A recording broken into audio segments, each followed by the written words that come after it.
কিনে বেচা কিনা থাকবে না, ক্রয় বিক্রয় থাকবে না, বন্ধুত্বে কাজ হবে না, যেই দিন সম্পর্কে কাজ হবে না, কোন সুপারিশে কাজ হবে না। আল্লাহ তাআলা বলেন, হ্যাঁ ইমানদারেরা, ওই দিন আসার আগে আগে আমি যে সম্পদ দিয়েছি সেই সম্পদ থেকে আল্লাহর রাস্তায় খরচ করো। আলহামদুলিল্লাহ নাহমাদুহু ওয়া নাস্তাঈনুহু ونستغفره ونؤمن به ونتوكل عليه ونعوذ بالله من شرور أنفسنا ومن سيئات أعمالنا من يهده الله فلا مضل له ومن يضلل فلا هادي له ونشهد أن لا إله إلا الله وحده لا شريك له ونشهد أن سيدنا ونبينا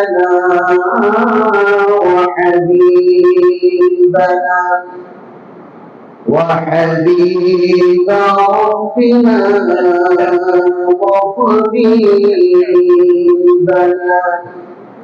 وطبيب قلوبنا ومولانا محمدا عبده ورسوله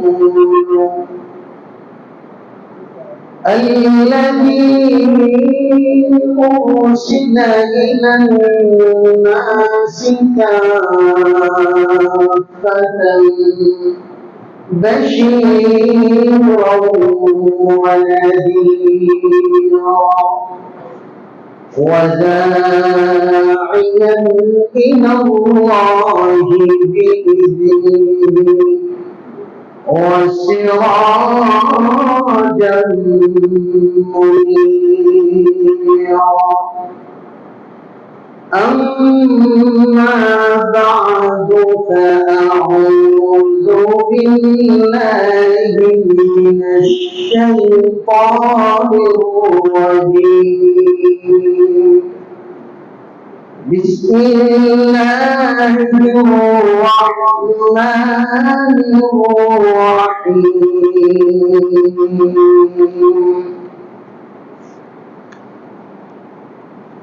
وأقيموا الصلاة وآتوا الزكاة وأقرضوا الله قرضا حسنا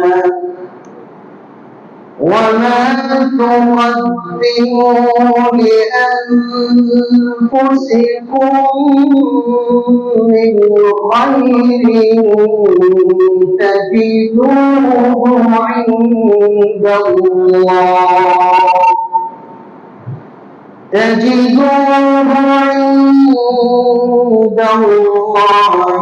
هو خيرا وأعظم أجرا واستغفروا الله إن الله غفور رحيم صدق الله العظيم সকলে মহব্বত করি সাল্লাল্লাহু আলা সাইয়্যিদিনা ওয়া মাওলানা মুহাম্মদ ওয়া আলা আলিহি ওয়া আসহাবিহি ওয়া সাল্লাম صلى الله على سيدنا ومولانا محمد وعلى آله وأصحابه وسلم بلغ العلا بكماله كشف الدجى بجماله حصلت جميع خصاله صلوا عليه وآله উপস্থিত মুসল্লিয়ানা کرام সর্বপ্রথম মহান রব্বুল আলামিনের দরবারে অসংখ্য অগণিত শুকর আদায় করছি যে মহান রব্বুল আলামিন আমাদেরকে পবিত্র জুমার দিনে জুমা নামাজ আদায় করার জন্য দুনিয়ার সমস্ত ঝামেলা থেকে মুক্ত করে আল্লাহর ঘর মসজিদে পৌঁছে দিয়েছেন। এই জন্য আমরা সকলে মিলে উচ্চ কণ্ঠে জবান খুলে শুকরিয়া আদায় করছি, কালিমাতুশ শুকর আদায় করে বলি আলহামদুলিল্লাহ। আজকে হলো পবিত্র মাহে রমাদানের সর্বশেষ জুমা, নাজাতের দিন চলতেছে। তো এই সর্বশেষ জুমা রমাদানের জন্য আজকে আমি আপনাদের সামনে যাকাত সম্পর্কে আলোচনা করব, কারণ আমাদের সমাজের অনেক মুসলমান ভাই রমাদান মাসে যাকাত দিয়ে থাকেন বেশি সওয়াব পাওয়ার আশা, ঠিক কিনা বলে। তো এই জন্য যাকাত সম্পর্কে কিছু আলোচনা করা প্রয়োজন রয়েছে। তো এই জন্য আমি যাকাত সম্পর্কে আপনাদের সামনে পবিত্র কোরআন থেকে আয়াত তিলাওয়াত করেছি। প্রথমে আমাদেরকে জানতে হবে যাকাতের অর্থ কি। যাকাত শব্দের শাব্দিক অর্থ হলো বৃদ্ধি পাওয়া, বেড়ে যাওয়া, পবিত্র করা। শরীয়তের পরিভাষায় যাকাত বলা হয় নেশাব পরিমাণ মালের মালিক কর্তৃক, অর্থাৎ মালিকের পক্ষ থেকে বছরান্তে 1 বছর পূর্ণ হওয়ার পর শরীয়তের পক্ষ থেকে সেই নেশাব পরিমাণ মালের উপর নির্ধারিত অংশকে, নির্ধারিত খাতে খরচ করাকে বলা হয় যাকাত পরিভাষা। অর্থাৎ নেশাব পরিমাণ মাল 1 বছর অতিক্রান্ত হওয়ার পর শরীয়ত এই নেশাব পরিমাণ মালের উপর যে অংশটুকু নির্ধারণ করে দিয়েছেন যাকাত হিসেবে দেওয়ার জন্য, সঠিক জায়গায় সেটাকে খরচ করার জন্য, পৌঁছে দেওয়ার জন্য, এটাকেই বলা হয় শরীয়তের পরিভাষায় যাকাত। যাকাত ইসলামের 5টি রুকনের অন্যতম একটা রুকন হলো যাকাত, স্তম্ভ হলো যাকাত। ইসলামের স্তম্ভ কয়টি? আরো জোরে বলেন। 5টি। বুনিয়াল ইসলামু আলা খামস শাহাদাতি আল্লা ইলাহা ইল্লাল্লাহ ওয়া আন্না মুহাম্মাদুর রাসূলুল্লাহ ওয়া ইকামিস সালাহ ওয়া ইতাইজ যাকাত ওয়াল হজ ওয়া সাওম রমাদান। 3 নম্বরই হলো যাকাতের স্থান।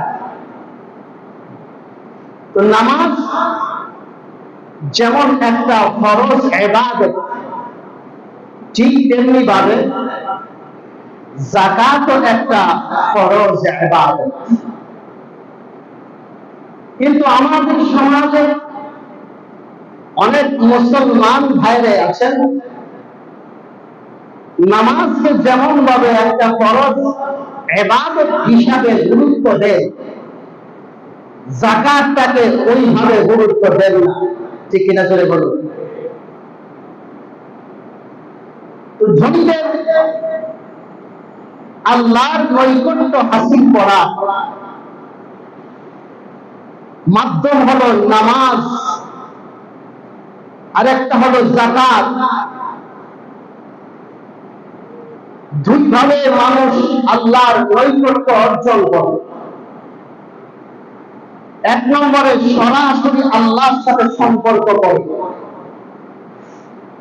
আরেকটা হলো মানুষের সাথে সম্পর্ক করে। তো নামাজ এটা সরাসরি আল্লাহর সাথে সম্পর্ক। ঠিক কিনা জোরে বলেন। আমরা যখন নামাজে দাঁড়াই তখন সরাসরি কার সাথে কথা বলি? আরো জোরে বলেন, আল্লাহর সাথে।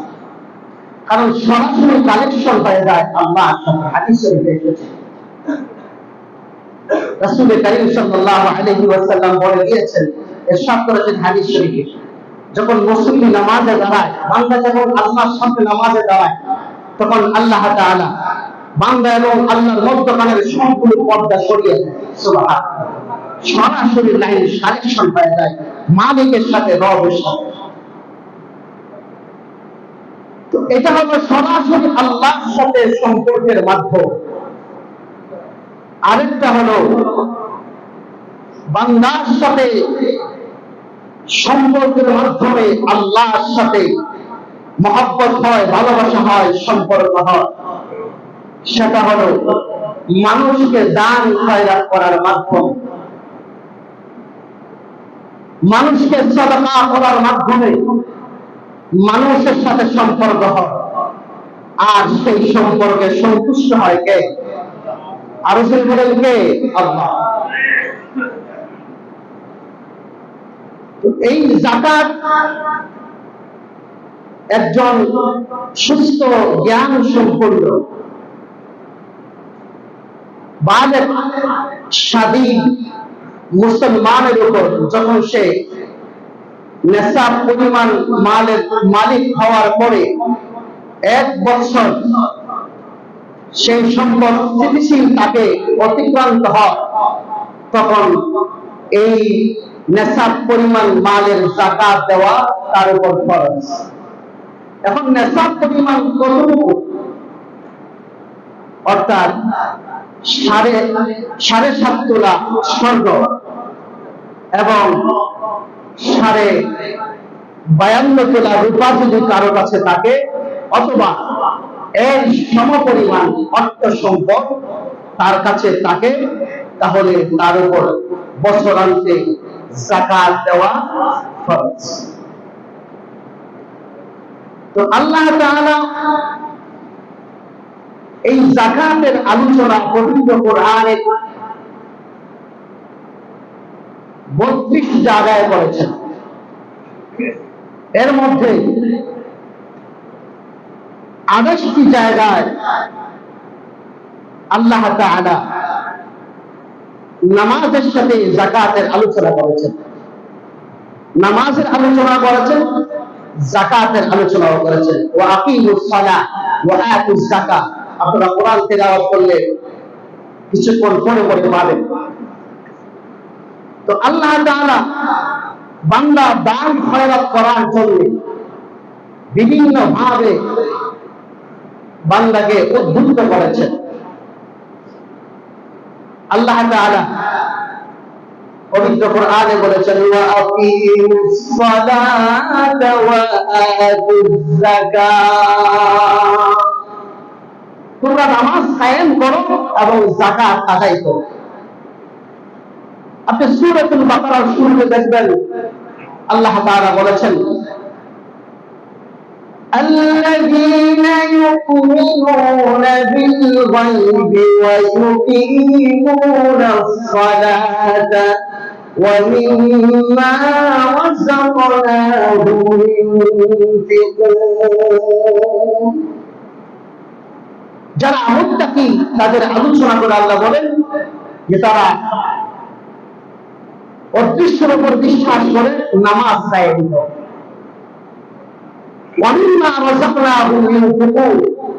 এবং আমি তাদেরকে রিজিক হিসাবে যা দিয়েছি, উপজীবিকা দিয়েছি, অর্থ সম্পদ দিয়েছি, এই রিজিক থেকে তারা আল্লাহর রাস্তায় খরচ করে। সুবহানাল্লাহ।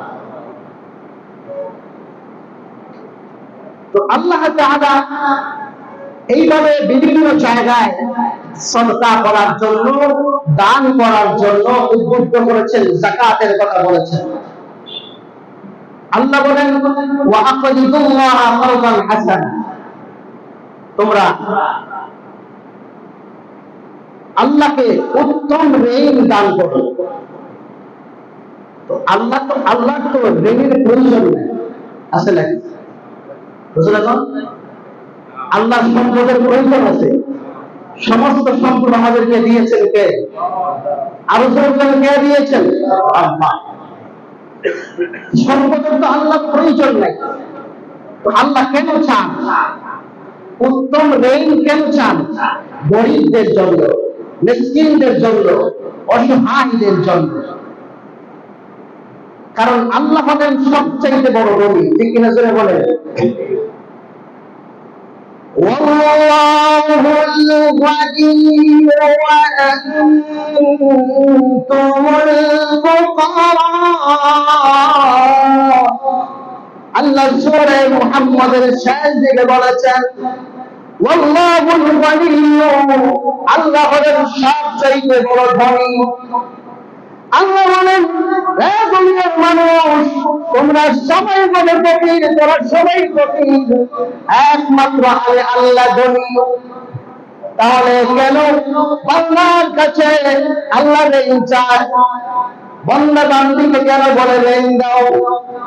আল্লাহর জন্য নয়, গরিবদের জন্য, অসহায়দের জন্য। অর্থাৎ দুনিয়ার মানুষেরা, তোমরা যদি তোমাদের সেই যাকাতের অর্থ দান সদকা গরিবদের হাতে তুলে দাও, গরিবদের হাতে পৌঁছে দাও, তাহলে সেটা আমি আল্লাহকে দেওয়া হলো।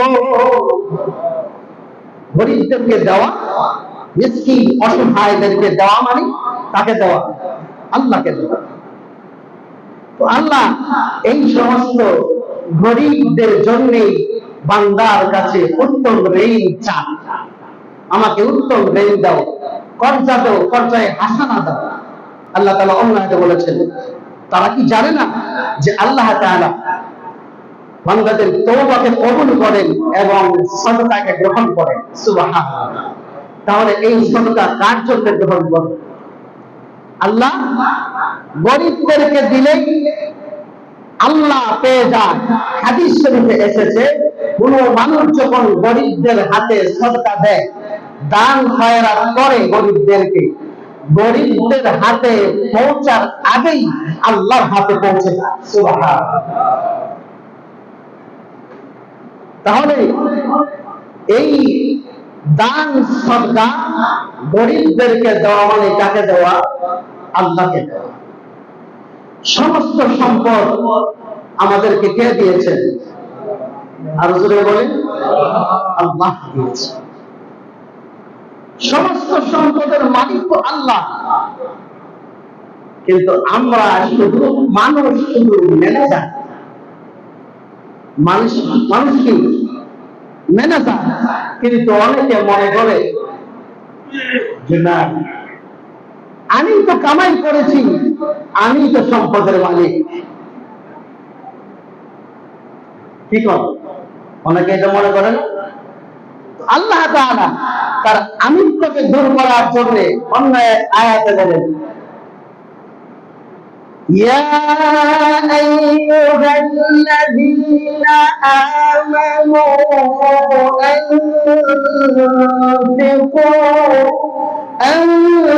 أنفقوا مما رزقناكم من قبل أن يأتي يوم لا بيع فيه من قبل أن يأتي يوم لا بيع فيه ولا خلة ولا شفاعة والكافرون هم الظالمون।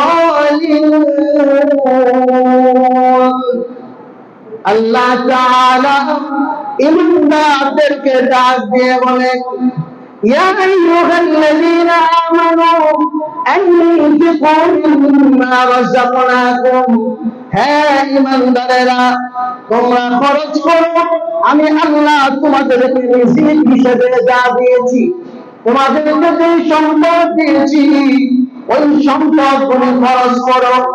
ওই দিন আসার পূর্বে আল্লাহ বলেন, যেই দিন কোনো বেচা কিনা চলবে না, যেই দিনে বেচা কিনা থাকবে না, ক্রয় বিক্রয় থাকবে না, বন্ধুত্বে কাজ হবে না, যেই দিন সম্পর্কে কাজ হবে না, কোন সুপারিশে কাজ হবে না, আল্লাহ তাআলা বলেন, হ্যাঁ ঈমানদারেরা ওই দিন আসার আগে আগে আমি যে সম্পদ দিয়েছি সেই সম্পদ থেকে আল্লাহর রাস্তায় খরচ করো। তাহলে আমরা যখন মনে করি যে আমি কামাই করেছি আমার সম্পদ, মূলত আমি যখন কামাই করি তখনও তো পুরাটা সম্পদ আমার থাকে না, ঠিক কিনা? এর মধ্যে অনেকের ভাগ হয়ে যায়। আমি যখন কামাই করি এই কামাইয়ের ভিতরে আমার মা বাবার ভাগ আছে না নাই? আর বলেন, আমার সন্তানের ভাগ আছে না নাই? আমার স্ত্রীর ভাগ আছে না নাই? তো আমি তো মনে করি আমার, যে আমি কামাই করেছি, আবার এই সম্পদ কামাই করে যখন আমি মরে যাব, তো এই রক্তের কামাই যে সম্পদ আমি কামাই করলাম আমার কতটুকু থাকবে? আর থাকবে আমার কিছু নেই।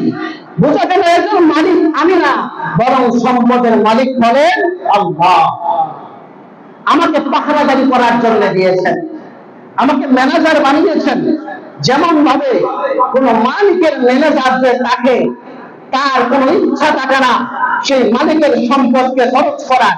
দোকানের মধ্যে ম্যানেজার সেই দোকানের পুঁজি মালিকের অনুমতি ছাড়া যেমন ভাবে ম্যানেজার তার মন চায় খরচ করতে পারে না, ঠিক তেমনি ভাবে আল্লাহ সম্পদ দিয়েছেন।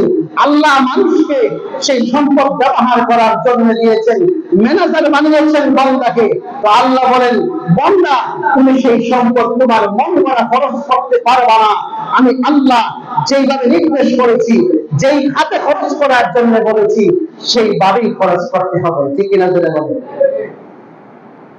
ঠিক তেমনি ভাবে যখন সে সারা জীবন সম্পদ কামাই করে যখন ইন্তেকাল করবে, দুনিয়া থেকে বিদায় নিয়ে চলে যাবে, তখন সেই সম্পদ যারা ভোগ করবে, ওয়ারিসরা তারা ভোগ করবে। কিন্তু এই সম্পদ যদি সে হালাল পথে কামাই না করে থাকে, তাহলে কবরে পুরাটা শাস্তি তাকেই ভোগ করতে হবে। তাহলে দেখেন, যে সম্পদ আমার আমার করে দুনিয়া থেকে মানুষ চলে যায়, অবৈধ পথে কামাই করে চলে যায়, তখন ওই ওয়ারিসরা ভোগ করবে, কিন্তু শাস্তি যে কামাই করেছে অন্যায় পথে তার উপরই বর্তাবে। এই জন্য আমার বলতে কিছু নাই। সম্পদ কে দিয়েছেন? আর কে দিয়েছেন? তো সেই সম্পদ আল্লাহ যেভাবে খরচ করার জন্য বলেছেন, আল্লাহ আমার সম্পদে যেই অংশ যাকাত হিসাবে নির্ধারণ করে দিয়েছেন তা দিতে আমাদের মনে কোনো সংকোচ থাকা কি উচিত? আর যদি বলেন সংকীর্ণতা থাকা কি উচিত না, বরং পরিপূর্ণভাবে যাকাত দেওয়া আমাদের উচিত। আজকে সমাজে অনেকগুলো মানুষই পরিপূর্ণভাবে যাকাত দেয় না। অনেক মানুষ পরিপূর্ণভাবে যাকাত দেয় না। আল্লাহ যাকাতকে কেন খরচ করেছেন? উদ্দেশ্যটা কি? যাকাতকে কেন খরচ করেছেন? কাইলা ইয়াকুনা দুরাতাম বাইনাল আগনিয়াই মিনকুম, আল্লাহ বলেছেন যেন এই সম্পদ কিছু মানুষের কাছে কুণ্ঠিত না হয়ে যায়, কিছু মানুষ সেই সম্পদ নিয়ে বসে না থাকে, সেই জন্য যাকাতকে ফরজ করেছেন। এটা হলো উদ্দেশ্য। কারণ সমাজের বিত্তশালীরা যদি সঠিকভাবে যাকাত আদায় করে, সঠিকভাবে শিল্পপতিরা যদি তাদের যাকাত দেয়, তাহলে কি আমাদের সমাজে গরিব থাকবে? আর যদি বলেন কোন মানুষ কি সুদের ব্যবস্থা হতে হবে না, সুদের ব্যবস্থা থাকবে না যদি সঠিকভাবে আমাদের দেশের বিত্তশালীরা যাকাত পরিপূর্ণভাবে আদায় করে, তাহলে অবশ্যই কোন গরিব, কোন অসহায়, কোন সুদের কাছে যেতে হবে না। কিন্তু সঠিকভাবে আমাদের সমাজের মানুষ আদায় করে না, যাকাত আদায় করে না। এই জন্য আমার প্রাণের ভাইরা, সময় সংকীর্ণ, শেষ হয়ে যাচ্ছে, মাত্র সামান্য আলোচনা করেছি। যাকাত সঠিকভাবে দিতে হবে, নতুবা কিয়ামতের ময়দানে ভয়ঙ্কর শাস্তির ব্যবস্থা রয়েছে। হাদিস বলছি, আমি শুধু অর্থটা বলছি। যেই সমস্ত মানুষ যাকাত আদায় করে না, হাদিস শরীফে রাসূল করিম সাল্লাল্লাহু আলাইহি ওয়াসাল্লাম ইরশাদ করেছেন, ওই সমস্ত অর্থ সম্পদ স্বর্ণরূপাকে একটা বিষাক্ত সাপে, ভয়ঙ্কর সাপে রূপান্তরিত করা হবে। আর সেই সাপ এমন সাপ, তার চোখের উপরে দুইটা কালো বিন্দু থাকবে। ভয়ঙ্কর সাপ, তার গলার মধ্যে পেঁচিয়ে দেওয়া হবে, গলার মধ্যে পেঁচ দিয়ে তার চোয়ালে দংশন করতে থাকবে। আর দংশন করবে আর বলবে, আনা মালুকা ওয়া আনা কানজুকা, আমি তোমার অর্থ সম্পদ, আমি তোমার স্বর্ণ রূপা, আমি তোমার সম্পদ। দংশন করবে আর বলবে, এইভাবে দংশন করতে থাকবে। আল্লাহ তাআলা সূরাতুত তাওবার ভিতরে বলেছেন, যারা যাকাত দেয় না, যারা যাকাত আদায় করে না, তাদের শাস্তির কথা আল্লাহ আলোচনা করেছেন। ওই অর্থ সম্পদ, স্বর্ণ মুদ্রা, স্বর্ণ রূপা আগুনের মধ্যে, জাহান্নামের আগুনের মধ্যে গরম করে তার কপালের মধ্যে ছেদ দেওয়া হবে। জাহান্নামের আগুনে উত্তপ্ত করে তার পার্শ্বে ছেদ দেওয়া হবে। ঠিক তেমনি ভাবে তার পিঠে ছেদ দেওয়া হবে। এইভাবে তাকে শাস্তি দেওয়া হবে। কেন? সম্পদ পুঞ্জীভূত করে রাখার জন্য, সম্পদ জমিয়ে রাখার জন্য, দুনিয়ার জীবনে যে সম্পদকে জমা করে রেখেছিল, যাকাত দেয় নাই, সম্পদগুলি গনে গনে রেখেছে, জমা করে রেখেছে, আর তার যাকাত আদায় করে নাই। এই জন্য তাকে ছেদ দেওয়া হবে।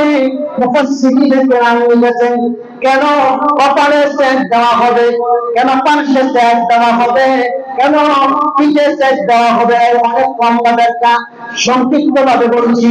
কপালে এই জন্য ছেদ দেওয়া হবে কারণ যতগুলো গরিব অসহায় মানুষ তার সামনে উপস্থিত হতো, তখন তার কপালের চামড়াগুলি বলা হয়ে যেত, বিরক্তি হয়ে কি করব, দেওয়া যাবে না। আসলে এমন মানুষ দেওয়া যাবে না, নাই আমার কাছে কিচ্ছু, বিরক্তি বোধ করে কপালের চামড়ালে জমা হয়েছিল, এই জন্য তার কপালে ছেদ দেওয়া হবে।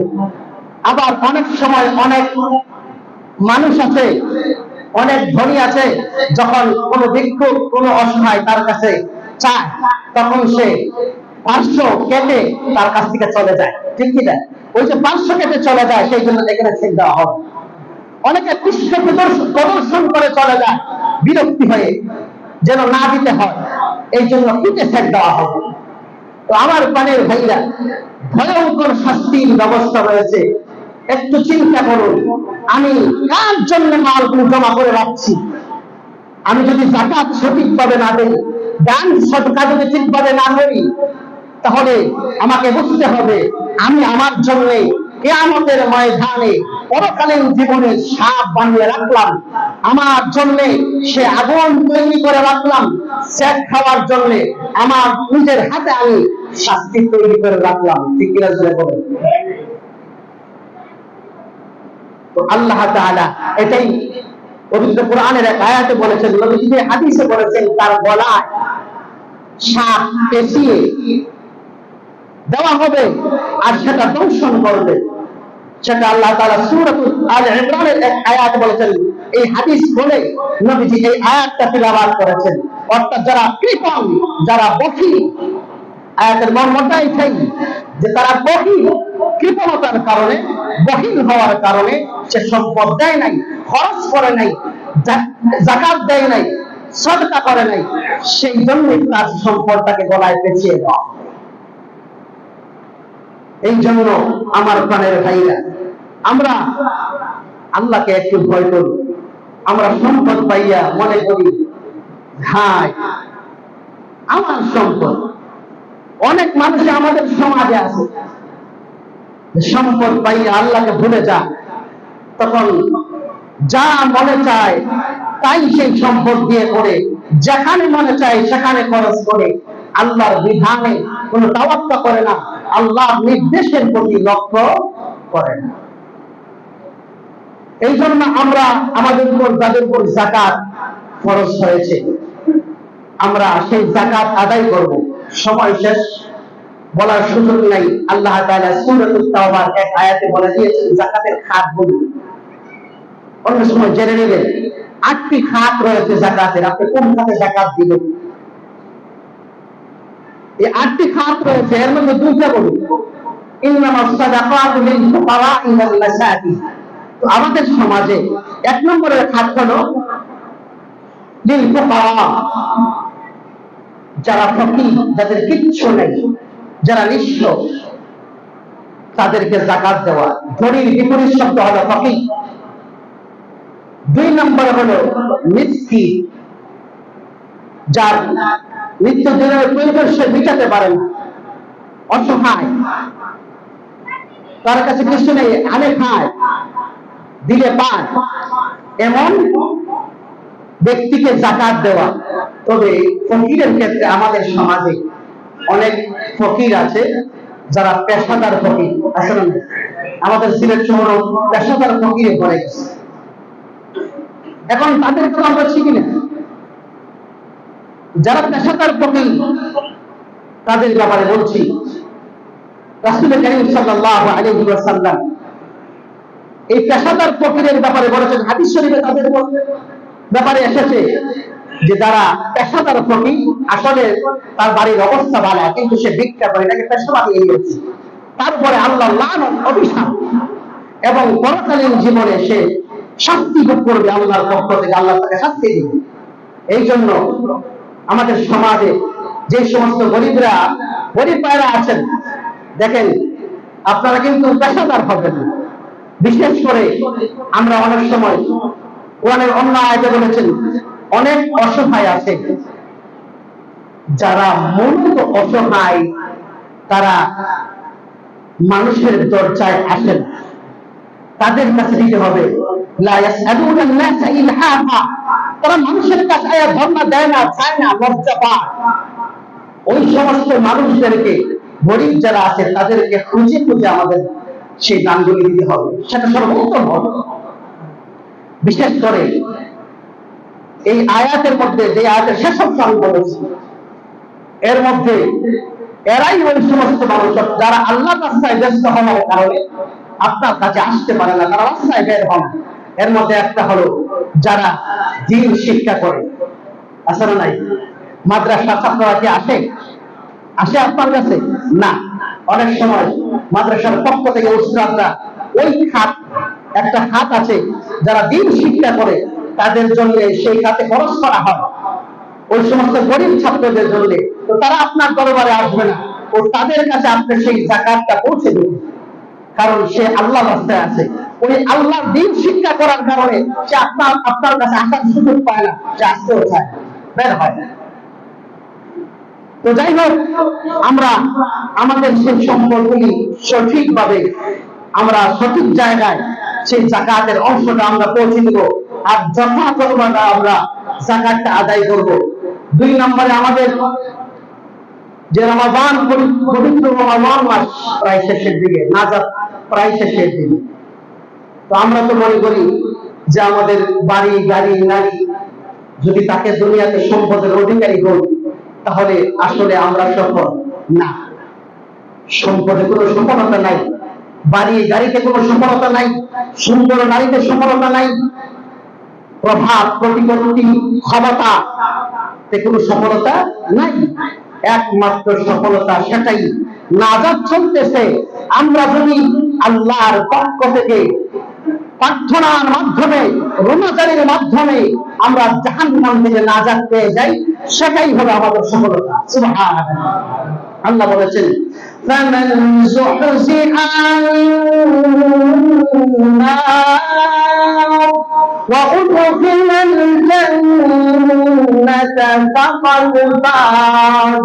আল্লাহ বলেছেন পবিত্র কোরআনে, যাদেরকে কিয়ামতের ময়দানে জাহান্নাম থেকে দূরে রাখা হবে, জান্নাতের ফাউন্ডেশন দেওয়া হবে, তারাই হবে সফলতা। সুবহানাল্লাহ। এই জন্য আমরা যদি জাহান্নাম থেকে মুক্তি পেয়ে যাই আর জান্নাতের অধিকারী যদি আমরা হয়ে যাই, আল্লাহ তাআলা আমাদেরকে জান্নাতের অধিকারী বানিয়ে দেন, তাহলে আমরা সফল। নতুবা পৃথিবীর কোনো কিছু দ্বারা সফল হওয়া সম্ভব না। আল্লাহ তাআলা আমাদের সকলকে সফল হওয়ার তৌফিক দান করুন।